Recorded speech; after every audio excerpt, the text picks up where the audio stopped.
Hey guys, it's Christina here. I hope you're having the most amazing day ever. I wanted to come and talk about the disc profile. So if you've done any coaching with me, you will already know that I talk about the disc profile quite a bit. And I use it with my clients and my patients to actually help to get them doing the things that they need to be doing, which is essentially reclaiming who they are.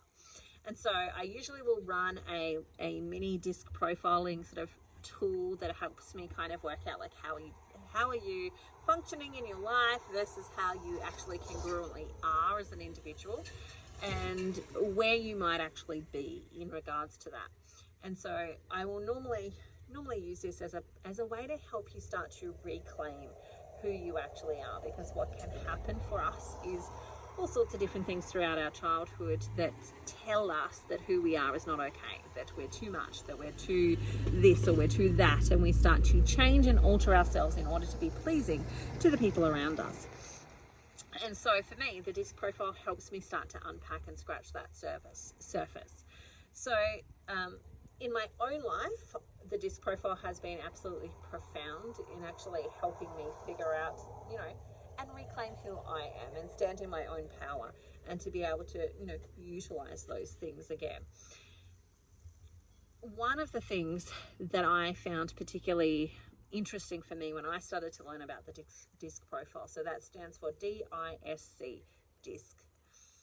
D for dominance, I for influence, S for structure or security, and C is for compliance.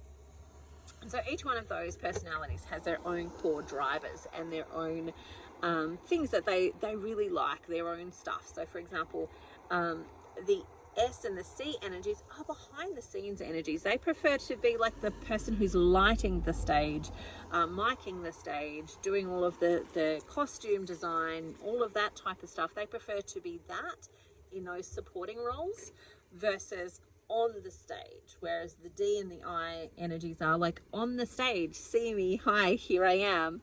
And so they all have their own different things. Like the D and the C energies are very goal orientated people. Like they tend to have goals as an orientation, like what is the goal, what is the purpose of us doing this thing, whereas the S and the I energies are all about the journey. So it's about our interaction together, it's our journeying together, it's our learning together versus the outcome. They care less about the outcome than the other personality typings do.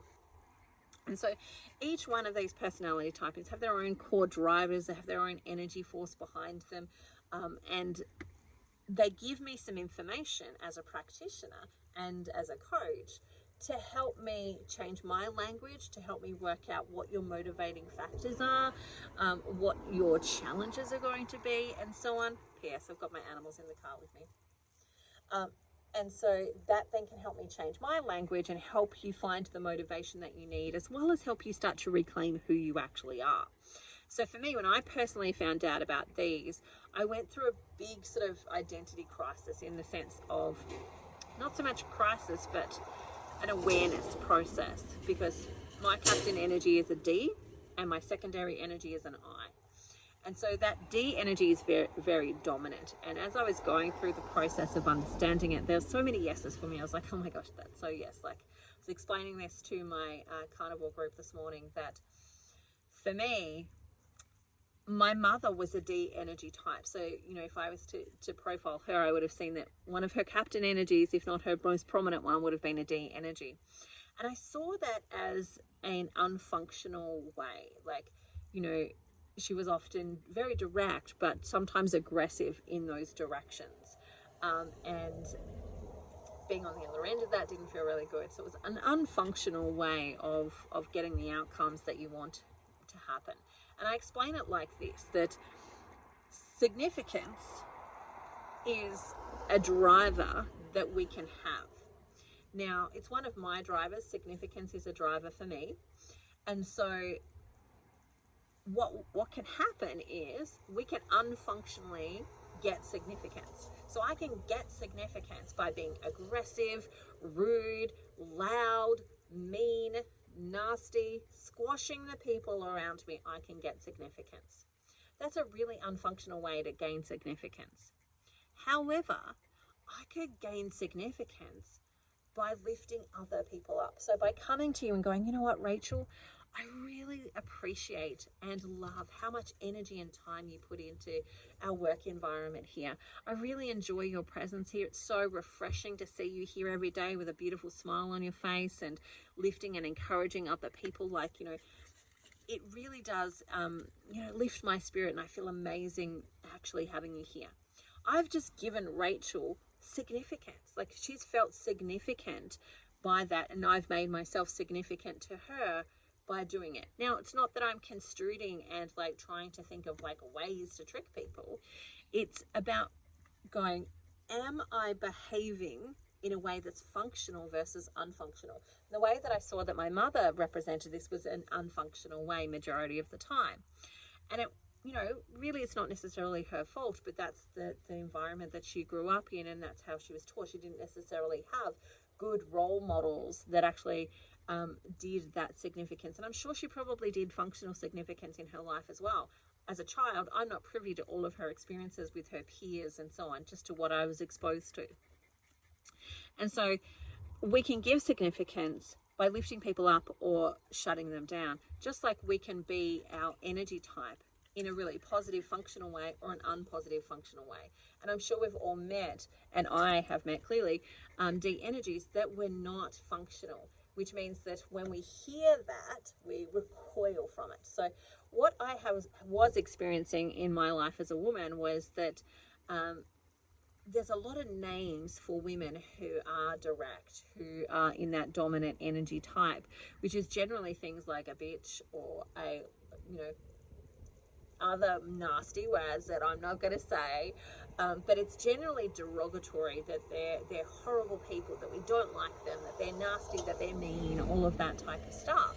Now, some of that is maybe because they've been expressing it in an unfunctional way, but some of it is to do with, you know, this projection of what women are allowed or what they were allowed to be or have or do previously in our culture and our lives.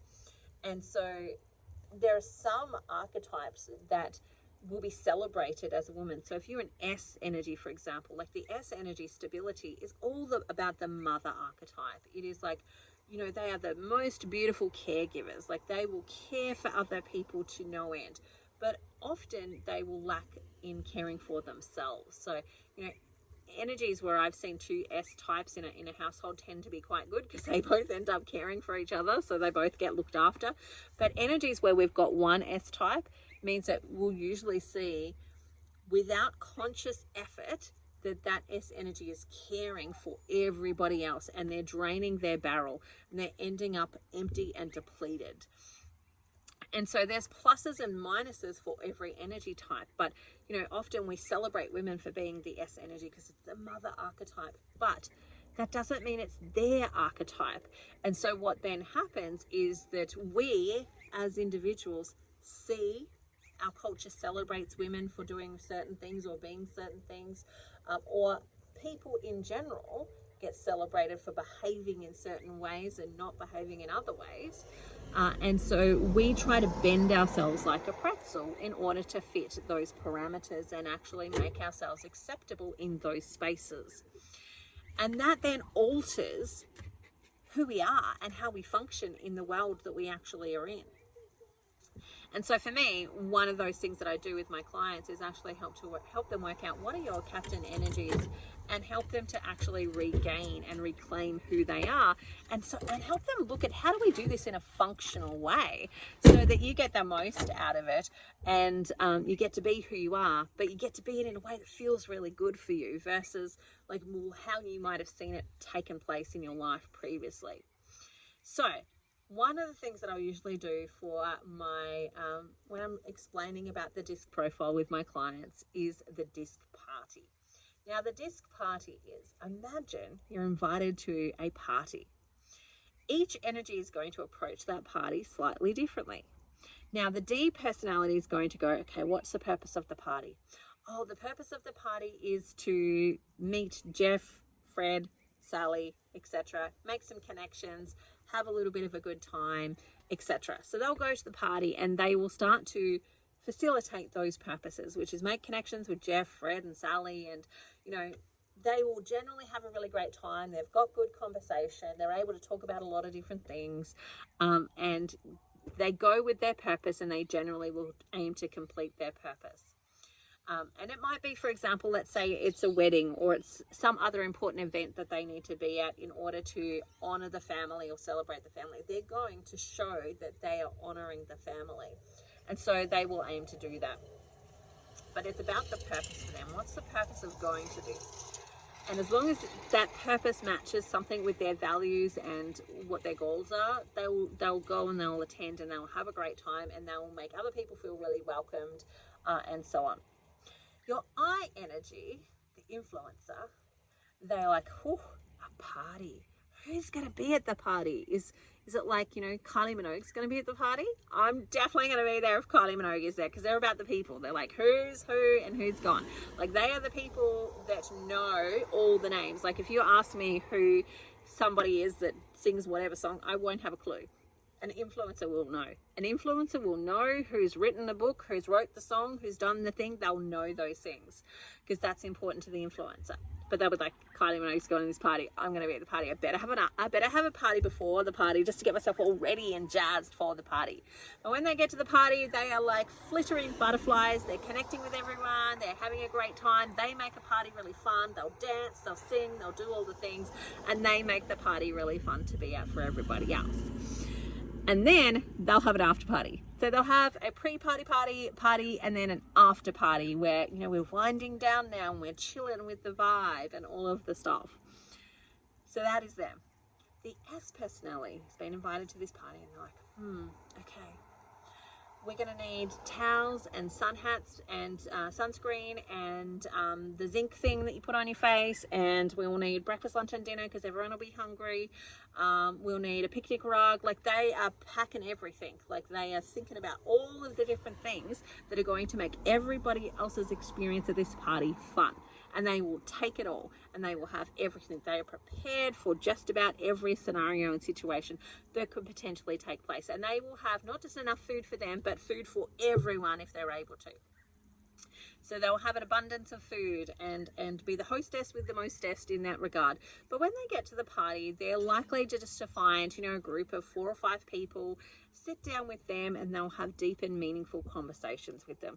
They'll, you know, connect. They'll be really watching what the children are doing, and they're all about the family going to the event and making sure that everybody is comfortable and having a good time. And they don't really talk too much to everybody. But they'll have more deep and meaningfuls with a couple of people versus everyone. The C personality has been invited to the party. And they're like, oh, it's a party. There's going to be people there. I don't really want to be around people.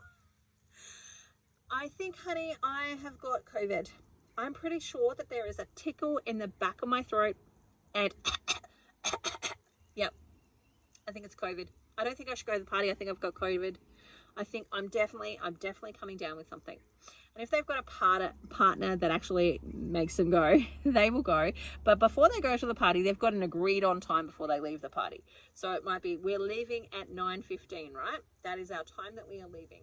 So when they arrive at the party, they will go in and they might find 1 or 2 people. They generally hang around the outsides of the walls or the outskirts. They're observing and they're watching what's happening.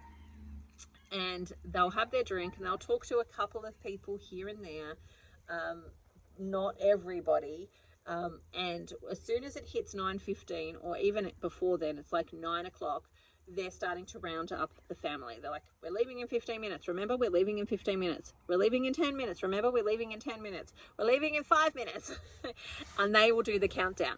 Now, C personalities hate to be late, so they will be there before the actual start time of the party if they're allowed to be. So unless their partner is an I energy and says, nope, we're going to be late, they're going to be there on time. They hate lateness. They feel like it's rude, and so they hate to be late. And so for me, when I'm working with these energy typings, it's like figuring out what are the motivators. So for example, if I'm working with an S personality, I know that if I'm changing their diet, it's going to be about the family. How is this going to benefit the family? And how will this affect my family? Because they're really into doing things like social, like they'll invite people over to have dinner. Like they'll have those types of social engagements where they're inviting people into their home and for a meal, and they're having dinner with them.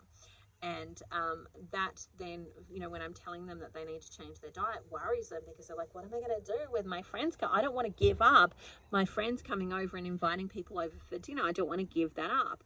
And so I know that if I'm working with an S personality, I've got to come back with them and go, here's how we do those gatherings. So, you know, if you're carnivore, for example, we're going to make all these beautiful, delicious meats, and then you might have a couple of different servings on the table for your guests. And you just take what you need to eat.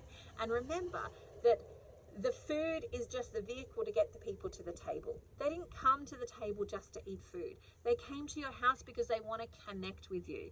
They want to spend time with you. So let's make the objective of the gathering to be more about the people than it is about the food. And so I will often give them things like a secret mission.